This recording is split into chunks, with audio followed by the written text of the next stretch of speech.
As if the Rebbe to learn the base of here in the days of the Zorim, we have the honor today, B'Choshev in German, asking in the Hillah from the Gaboim, Rabbi Choshev David Safotchnik is going to give us some insight into the building of the Beis Hamikdash.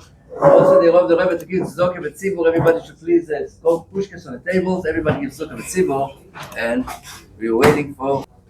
Okay. How do we do this? Okay.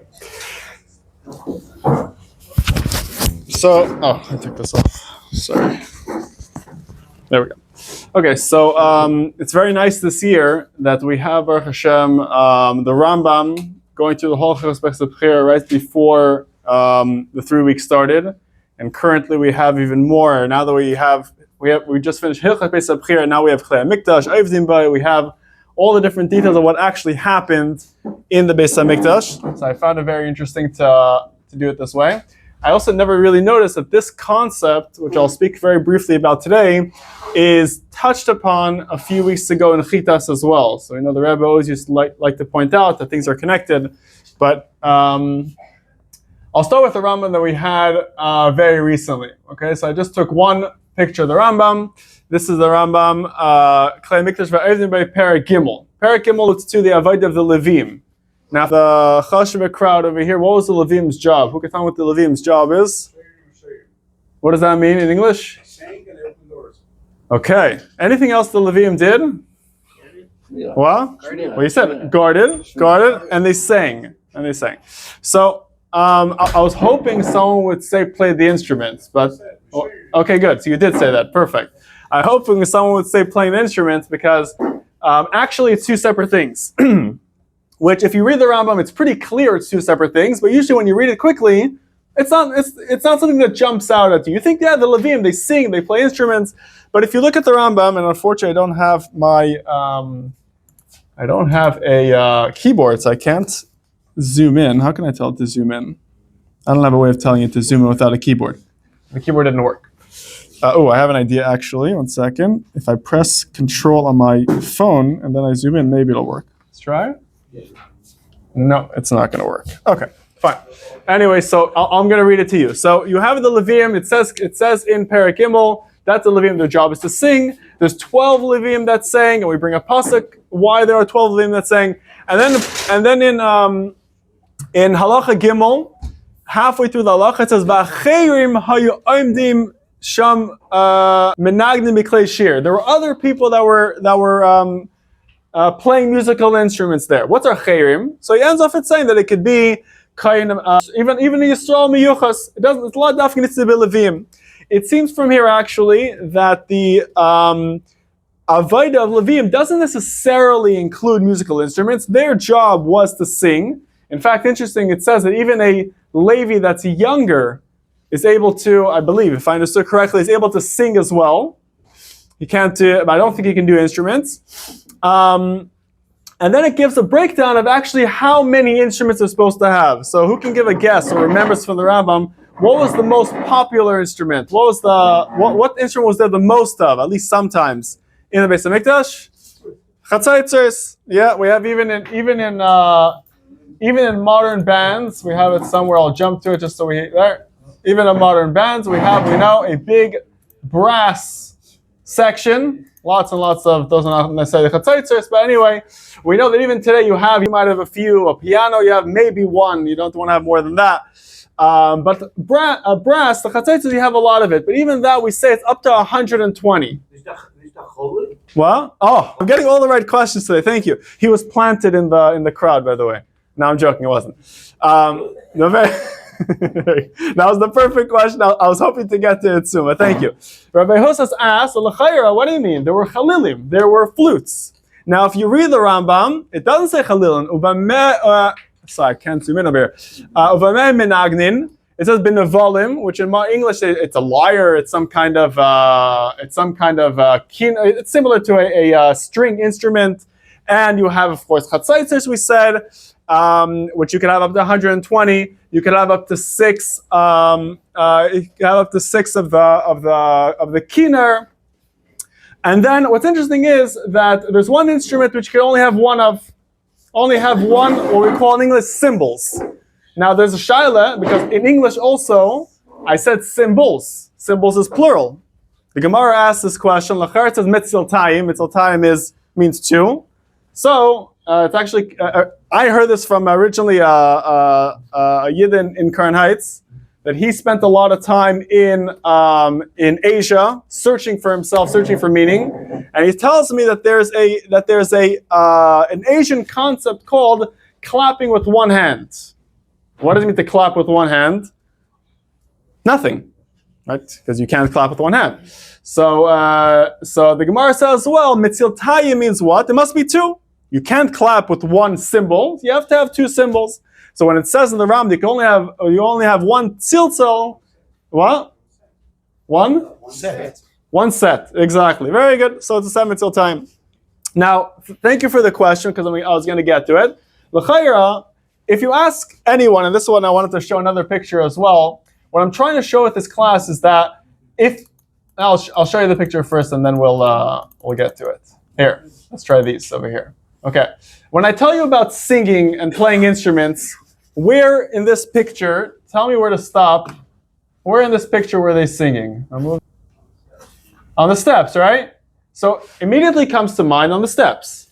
Now, the Rambam that we're talking about here is beferish not on the steps, right? Where was the singing that we're talking about over here, the singing and the dancing, which was much more common, by the way, than on the steps. The steps was a exceptional thing. Actually, that was right over here, right after that wall. There was something called the duchen, which people call duchening today as well. And that's where the Levium actually were. The steps were used for something else entirely. What were the steps used for? Sheva and other times. Yeah, very good. So, the absence of the flute actually gets added in over here. There's a famous Perek HaChalal that we have in Masechah Sukkah, which speaks about the flute. And if I recall correctly over there, I think, remind me if anyone just learned Sukkah, I didn't have a chance to look it up before the class, I think flutes as well, it says up to 120, which I think may be part of the reason why people get confused. But by the regular karbanos which the Levim were singing, right? And then people played instruments with them. There were only those 4 instruments. There weren't any flutes, as far as I understood.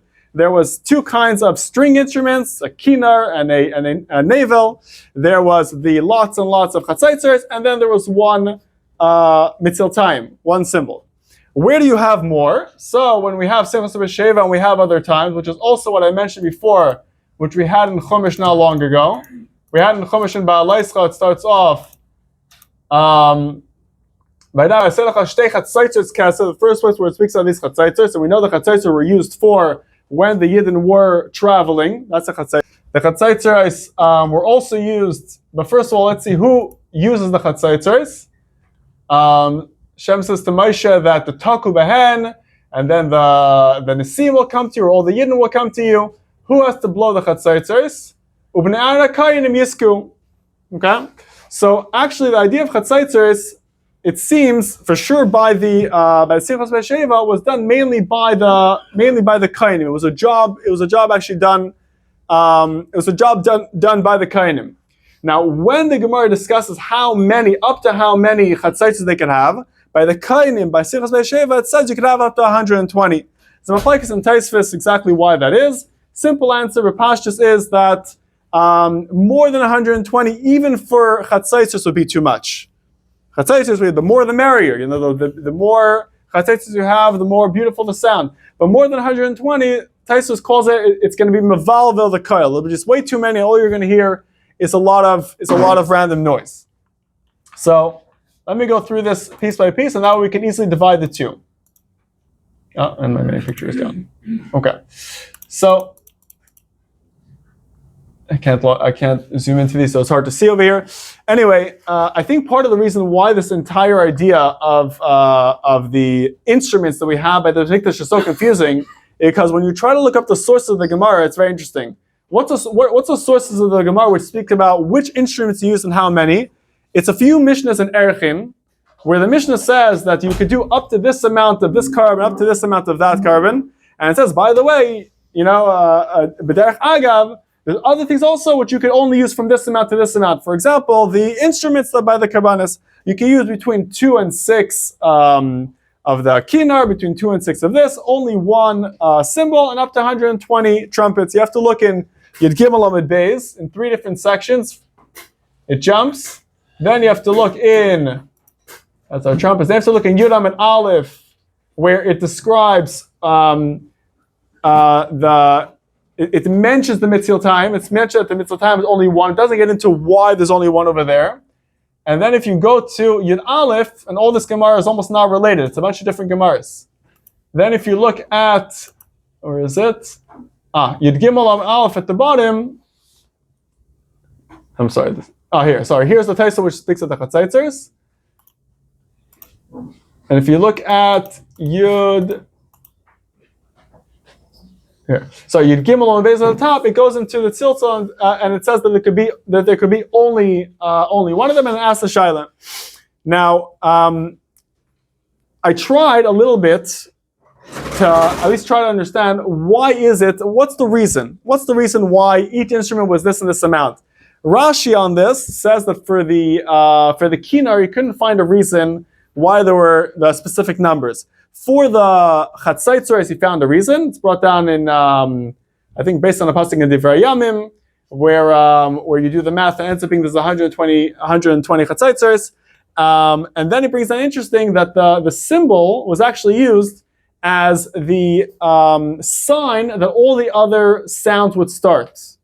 So that's from a Mishnah in Tamid. For some reason, you have to look in like 18 different places to just figure out what the different instruments were. It brings down over there that there was a person's job, I think Ben Ezra, something like that. That this was the name of the position. His job was to be in charge of the musical instruments.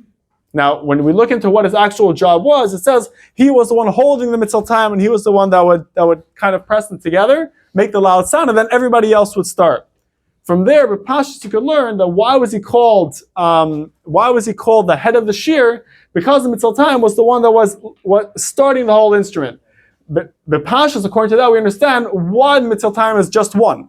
If you had more than one, we know that there's a klal that two people can't do the exact same action at the same time. I think it says that legabe, or even one person with two hands. I think it says legabe skila or sila azal. So someone remind me that you hold it with two hands, but they have to throw it with only one, because if you do two hands together, you won't be able to do the exact same movement. You won't be able to throw it as strong. If you would have two mitzvah time, they would not be able to both clang at exactly the same time. And imagine what would happen if people are waiting for the sound of the cymbal, all of a sudden they hear one, and then they hear a second one, they wouldn't know exactly when to start. And everyone knows that if music starts off, with the wrong tempo, then the rest of the music will be off as well. So all this to show is that there's a lot over here which is for some reason very, very hard to find. I doubt that there's a sefer which describes it specifically. Mishnayos has it in 5 different places. Gemara obviously in the same has it in a bunch of different places. The Rambam, which seems to brings it almost b'derech agav. Again, when you read the Rambam quickly, it seems to be that the Levim sing, and then they also play instruments, and this is how many instruments, and then you have to look at Masechah Sukkah to figure out that actually the famous 15 steps that are in a circle, that's actually not what we're talking about. That's only a few times a year. That's only a few times a year by the Simchas Be'esheva. And again, the famous Chalil as well, which is missing from here, the Pasha is missing on purpose. The Chalil was specifically by Simchas Be'esheva. And over there it says, actually, there seems to be a bit of a discrepancy. Over there it says that by Simchas Be'esheva you're allowed to have any other instrument you want, and however many you want. That's again another discrepancy, is that the Rambam, where does the Rambam learn these amounts? He learns it mainly from what we say by Chalil. By Chalil, by Simchas Be'esheva, that's where it says the amounts of the instruments. And from there, the Rambam applies it to here as well. But obviously, Chalil is not included, and also the rule over there that by Simchas Be'esheva you can have other instruments as well does not apply to the Levim. The Levim are only able to have these 4 instruments, and only according to this amount. Last thing which I wanted to say.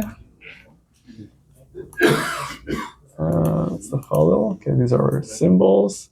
Okay, this is the Gemara in Talmud, which says that the Ben Ezra, he was in charge of the instruments. He was in charge of the shir, and he was the one that did the first sound of the cymbal, which started off the rest of the shir.